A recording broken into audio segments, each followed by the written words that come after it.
What's going on, YouTube, man? It's your boy Swisher coming back at you, you know what I'm saying, with Texans. My Texan thoughts, you know what I'm saying? Just do another draft simulator, you know what I'm saying? That's me, you know what I'm saying? During 25, you know what I mean? Just wrapped it up. Like I said, man, I'm about to complete it so y'all can see it better.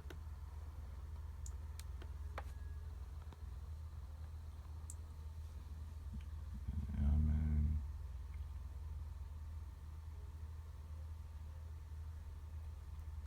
Just check out those names, man. If Houston found a way to bring in this draft class,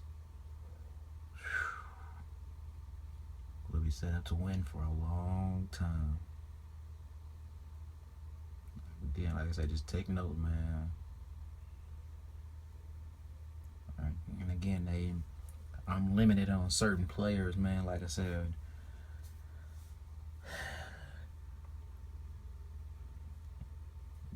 looking at the linebackers that are in this draft class, man. If Darius English had been available, like I said, instead of Azeem Victor, I would have traded that spot. You know what I'm saying? And I would have taken English with those, you know what I'm saying, with some of those earlier third round picks. You know what I'm saying? Kevin King, I still take him there. Jeremy Sprinkle, I still take him there. Basically, I'm taking everybody where they landed at. You know, and a lot of these offensive linemen, man, outside of Kevin King, these linemen and these secondary and skill guys, like I said, look at them, man. Look where they fall to. You know what I mean? All these, in my personal opinion, man, every single one of these guys has the potential to be a really good pro. You know what I'm saying? All pro in this league. You know what I'm saying? Like I said, started off with Leonard Fournette. You know what I'm saying? Takaris. You know what I'm saying? With a guy like him, with taking him, I'm actually gonna, I would actually bump down, I would actually bump Clowney down back to end, I'd have him gain probably another 10, 15 pounds to go from about 260 to about 265 to about 280. You know what I'm saying? At 6'6", he doesn't really have those, well, he has them, but he hasn't really just displayed those, those Von Miller-ish, pass rush moves, you know what I'm saying? Now, playing Takaris where you had him at would be perfect, you know what I'm saying? That would really give our defense a boost, you know what I'm saying? Now, at 6'2", 265, this kid is going to be stout in the run game. Now, as far as pass protection, I say pass protection, pass coverage, that's, still a mystery. But from a edge rusher standpoint, I like what he can bring to the table. Like I said, at 265, man, he's projected to run at least, a low 4.6. That's pretty fucking impressive. A guy like Bucky Hodges, man, I'm taking him off of the strength. Like I said, look where he's playing in Virginia, at Virginia Tech, man. And he's balling. I mean, he balled yesterday against Clemson, you know what I'm saying? Well, wouldn't say he balled, but he had those NFL down the field jump ball 50-50 catch situations that you look for, that you covet when you looking for a big tight end, down the way. Now, personally, with the guy of Hodges' potential, like I said,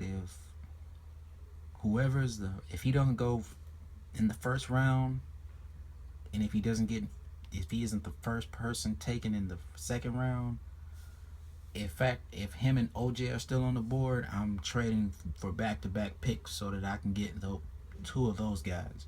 Now, The reason why I say that, because a guy like OJ, you can really line him up inside. I mean, you can line him up inside and have Hodges, just go outside and run go routes. You know what I'm saying? If they try, they're not gonna press him because you know what I'm saying. He's too big to try to press at the line. That's an easy completion over the top. You know what I'm saying?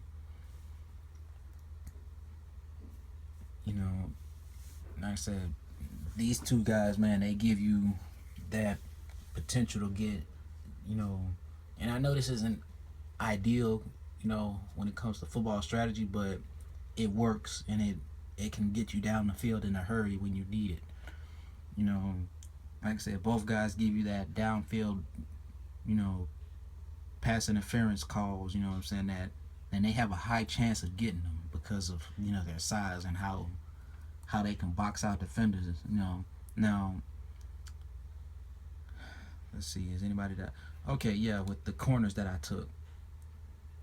Now, don't get me wrong, I like our secondary, but going into next year with a healthy Watt and these other additions that I'm bringing to the team, these two corners that I took, Kevin King and Aliko Witherspoon, they play a vital role in this, and you know what I'm saying, because they give you both depth and that height range, you know what I'm saying, at the corner position.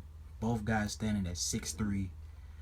I think I think Kevin King is 190, and I believe Aliko is 180. I think he's 190 as well. I think he was 195 actually. As you can see, I went ahead and I shored up the future for the offensive line. You know what I'm saying? Starting with Kyle Fuller. Now, Kyle Fuller, he's a versatile guy. You know what I'm saying? He can play both center and tackle. I mean, center and guard. You know what I'm saying? So you get good depth, you know what I'm saying, behind Nick Martin. You know what I'm saying? Going with Dan Skipper. Personally, I don't think that, Newton will be the same after, tearing both muscles in his knees. That's for a tackle, you got to be able to bend your knees, and he tore both of them. You know what I'm saying? So, I mean, just calling it for what it is, man. I think his career is fucked. Jehu Chesson, man, this kid he's a taller Percy Harvin, man, if you ask me. Like, and he can catch too. So you don't have to just necessarily be like, oh, Percy Harvin, his hands are suspect. Nah, not with this kid. Again, taking another guard just to be safe. Like I said, with this draft class, man, it allows you to be safe, man, and take safe picks. Like I said, being able to manage your picks and trade up when you need to, and then be able to risk it and trade down is gonna be the key to this, to producing results like this. You know what I'm saying?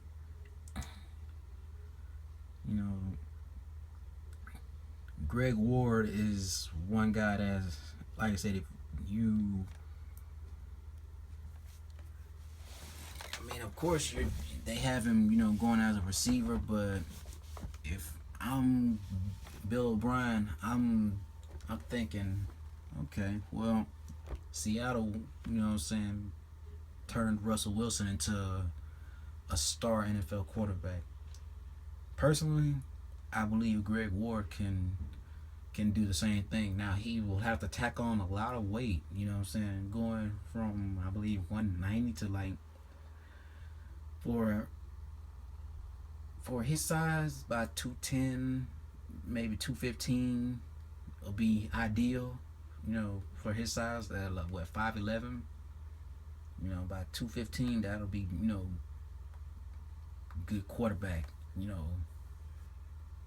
weight for his height and whatnot. Now, the two receivers that I took late, these guys give Brock or whoever's at quarterback down the field guys that can just, guys that can contest and compete, and just are willing to, go up and get those 50-50 balls. You know what I mean? I also I can't leave out my boy Jeremy Sprinkle, man. My boy Ray Ray, I'm pretty sure he's going to love that pick, you know what I'm saying? When he looks at it and sees that, I took him. Sorry about that, y'all. Goddamn computer keeps, going into sleep mode and shit. But yeah, man, Jeremy Sprinkle is one guy that, like I said, just I like Ryan Griffin, man. But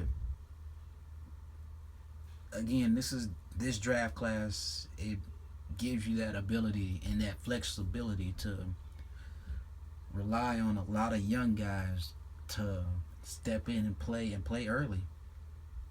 Like I said, with Leonard Fournette, you have a consistent run game when when Lamar Miller needs a breather. You can continue to run it down teams' throats with Leonard.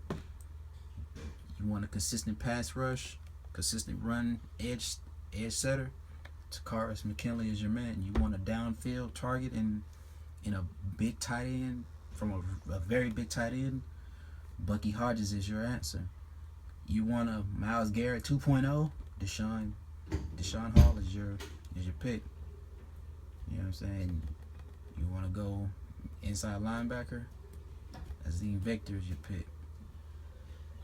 Going corner, you can go Kevin King. You know what I'm saying? And so forth, man. But like I said, this isn't the draft formula that I really would like Houston to follow. Now, like I said, it will require going all in. And when I say all in, I mean all the way in. You know what I'm saying? They won't have first round pick for next year or the year after. But again, look at this talent. Look at these names. The first three have potential first round grades on them. Sorry about that in the background. You know what I'm saying? There's just a lot of talent, man, that you can rebuild this team around. Now, like I said, with the draft class this strong, if and making the right trades at the right time, like I say, Azim can fill Cush's spot. You know what I'm saying? You let McKinney take over at the Mike position. You know what I'm saying? Now you have a young linebacker that can step in and play early right there for the replacement for Whitney if you wanted to trade him. Again, Takaris McKinley. You know what I'm saying? Bucky Hodges adds depth to an emerging. He adds depth to an emerging C.J. Fedorowicz, who I believe will make better strides in going into next year. You know what I'm saying?